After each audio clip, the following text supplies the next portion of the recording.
జిల్లా కావలి పట్టణం ముస్నూరు మర్రిచెట్టు గిరిజన కాలనీ వేదికగా మనీ స్కామ్ లో ప్రధాన నిందితులు సుబాని బ్రహ్మానందంను అరెస్టు చేసి రిమాండ్ కు తరలిస్తున్నట్లు కావలి డీఎస్పీ శ్రీధర్ తన కార్యాలయంలో ఏర్పాటు చేసిన విలేకరుల సమావేశంలో వెల్లడించారు। ఈ సందర్భంగా డీఎస్పీ శ్రీధర్ మాట్లాడుతూ కావలి మండలంలోని గౌరవరం దగ్గర NH16 సమీపాన లారీ పార్క్ వద్ద 16వ తేదీ రాత్రి A1 ముద్దాయి షేక్ మహబూబ్ సుబాని A2 ముద్దాయి యలసరి బ్రహ్మానందంను అరెస్ట్ చేసినట్లు తెలిపారు। పార్వతీపురం మన్యం జిల్లా కొమరాడ మండల కేంద్రం నుండి ఈరోజు పత్రికా విలేకరుల సమావేశం ప్రజా సంఘాల ఆధ్వర్యంలో ఏర్పాటు చేయడం జరిగింది। దీనికి సంబంధించి ఈరోజు అటు ప్రజలకి ఇటు అధికారులకి ఇటు రాష్ట్ర ప్రభుత్వానికి అన్ని విధాలుగా అనుసంధానం ఉన్న ప్రజాశక్తి విలేకరు రామారావు పైన మక్కువ తెలుగుదేశం పార్టీ అధ్యక్షులు గుల్ల వేణుగోపాల్ నాయుడు గారి దాడి చేయడం చాలా అవమానమని చెప్పి సందర్భంగా తెలియజేస్తున్నాం। ఎందుకంటే ఈరోజు పత్రికా విలేకరులు అంటే ఈ సమాజంలో కానీ పెద్ద గౌరవం ఉన్న వ్యక్తి।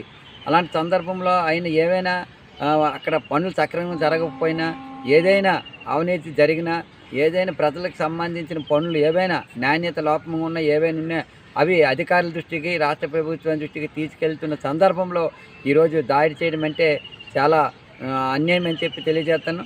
ఏదేమైనా ఈ రాజ్యాంగంలో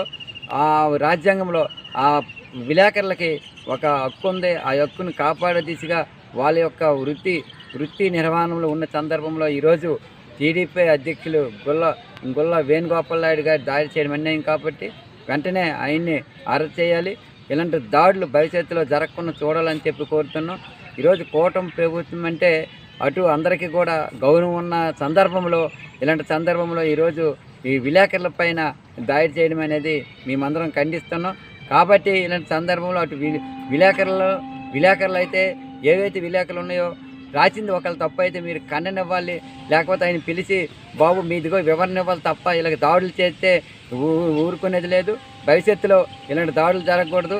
ఎవరైతే ప్రజాశక్తి విలేకరు రామారావుపై దాడి చేశారో ఆ వేణుగోపాల్ని వెంటనే అరెస్ట్ చేయాలి, ఆయనపై క్రిమినల్ కేసు పెట్టి భవిష్యత్తులో సంఘటనలు జరగకుండా చూడాలని చెప్పి ఈరోజు కూటమి ప్రభుత్వానికి మేము ప్రజా సంఘాల ఆధ్వర్యంలో తెలియజేస్తున్నాం।